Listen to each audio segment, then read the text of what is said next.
What is going on, guys? Rob here with RK Motorsports, and today we are going to be continuing the work on our 2009 Yamaha R6. We've got some new parts for it, so let's get right into it and start getting these new parts on this bike. So right here we've got some of the new parts. We've got our new front air duct, we've got new fork caps, we've got our new front stay, and a new headlight. Now the headlight we're not going to install until the next episode when we start getting our fairings on the bike. But the other parts we are going to be taking care of in this episode. As you guys remember, we had that broken front stay right here. So we're going to take this off. This is our front air duct. We are going to be replacing this. It doesn't look too bad, but there is a small broken piece right here. You can see that plastic broke off, so we are going to be replacing that. So these two new pieces are going to go on. We have our new fork caps. Those are right here.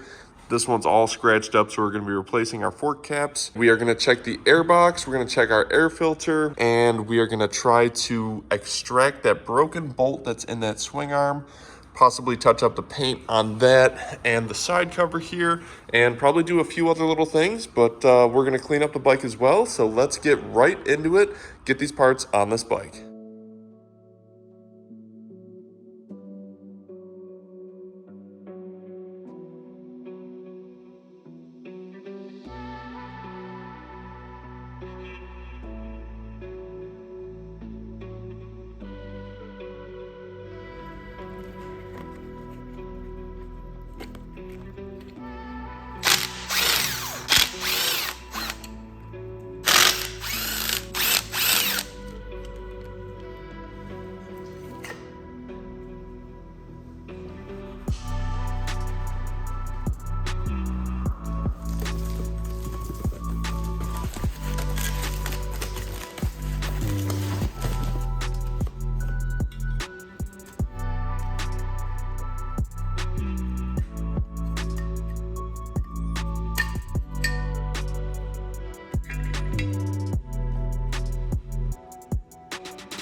All right, guys, so as you can kind of see what I did in order to swap over the fork caps on this bike, what I did was I loosened up the top fork caps, and then I essentially just dropped the bike down to the ground, so all of the pressure from the front suspension was just all the way down on the bike.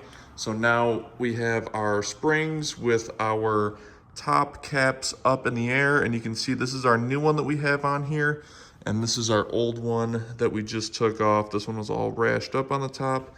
This one's looking nice and clean. So what I'm gonna do is I'm gonna do the same with the other one, just so we have a matching fresh set up on top. And then we're gonna bring this bike back up and secure these forks back into the caps, and then we'll be all set with the suspension.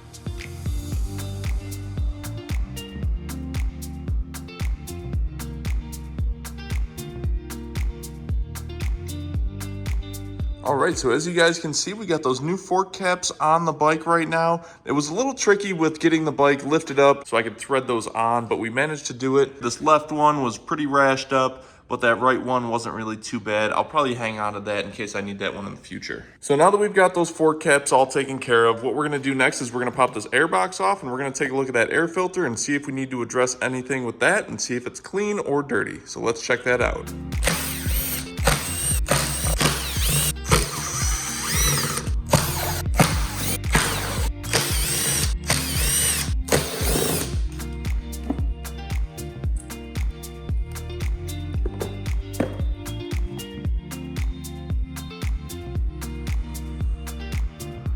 All right, guys, so here is our air filter. It's pretty dirty on the inside. There's a lot of stuff caked in between the cracks, a bunch of like dead bugs, debris, dirt, grime, stuff like that. Now, this is a K&N filter right here. So what I'm gonna do, these are rewashable, reusable. So I'm gonna clean this out off camera. I'm gonna freshen this thing up, get all that dirt and grime out of there, and then I'm gonna get this ready to reinstall. So I'll see you guys back here in 1 second. And there we go. You guys can see now we've got that nice reddish tint to this filter on the front and back. You can see there's still a couple little bits of bugs in there that I wasn't able to get out, but this is way better than it was before. So now we're gonna reinstall this with our freshened up filter, get this in the bike, and then reassemble the airbox.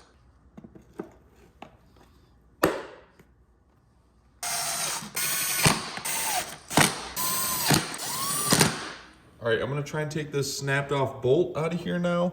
What I'm gonna do first is I'm gonna take my punch, make a little hole, indentation in the middle, and then I'm gonna take my left-hand drill bit and get that in that little indentation and see if we can start working this thing out. So let's hope for the best.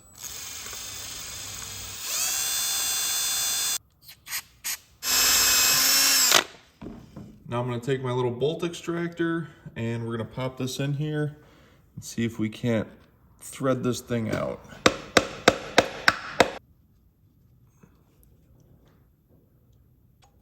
It's being pretty stubborn, so I don't want anything to snap, so what I'm going to do is heat this up a little bit first.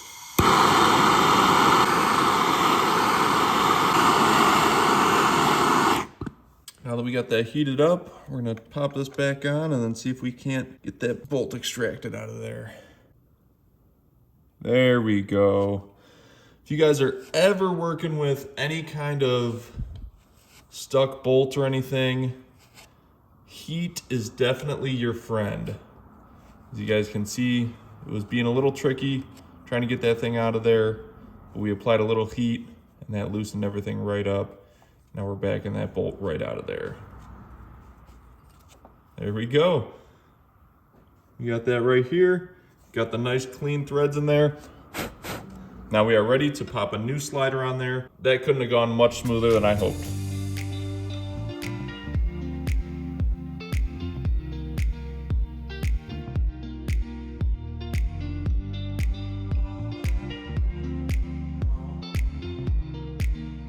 So now that we got those stickers off, you can see we've got some of this sticker residue. It's still kind of sticky and tacky.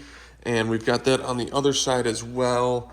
Same thing. So what I'm gonna do, I wanna get this thing looking nice and fresh. And what I'm gonna do to remove this sticker residue, usually I would use something like Goo Gone, but I have this Turtle Wax bug and tar remover. I'm gonna just shake this up, spray this on here. This usually does pretty good for removing residue like that. So I'm gonna spray it on the other side as well. And we're just gonna let that sit in for a few minutes, and then I'm gonna take my microfiber cloth and we're gonna see if we can scrub that off.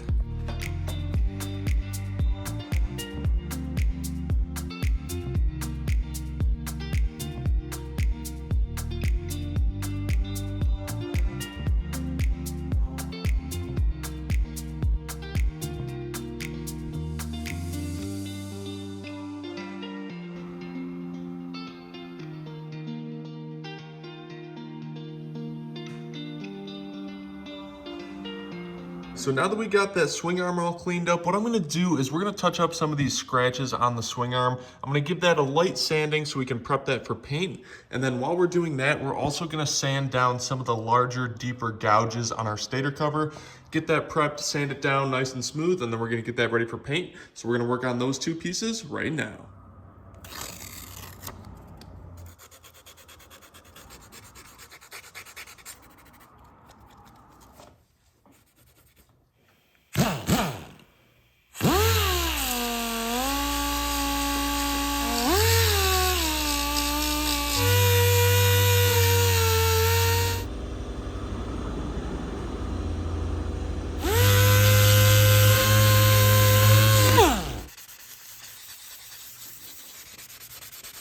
Now, as you guys can see, we got most of the lighter scratches that were on the cover taken care of. Now, there are a few specks right there on the main middle part and on the lower part that were a little bit deeper. I didn't want to take off too much material on this side cover, so I did the best job that I could do on these. I did want to use some body filler and try and fill up those remaining scratches, but unfortunately my body filler went bad and I don't have any on hand. So what we're going to do is we're going to prime this, prep this, and paint this, and this is going to look a lot better than it originally did. So let's go do that now.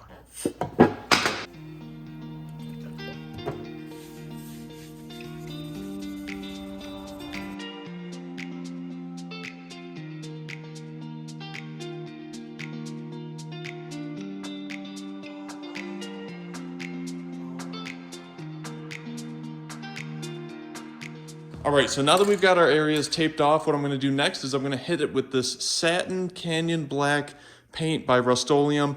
I found that this matches the color of the black side casings and the rear swing arm paint pretty good.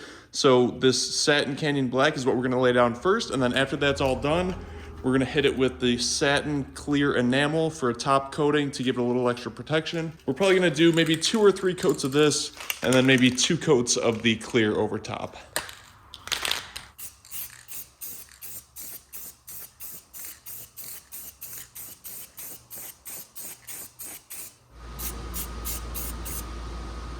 All right, guys, so we got that paint on the side covers on that swing arm back there. Now, I did notice a couple little specks and imperfections in that paint. I am gonna go through once this dries and cures. I'm gonna sand that down, get it a little bit better, reapply a couple coats of paint, and then I'm gonna throw that clear on there. But until then, I'm gonna let that dry, and I will see you guys in the next episode when we start throwing some more new parts on this bike. I think in the next episode, we're gonna throw the new gas tank on and new fairings, and I think we're gonna wrap this thing up. So if you aren't already subscribed, hit that subscribe button below, and I will see you guys in the next one. Peace out.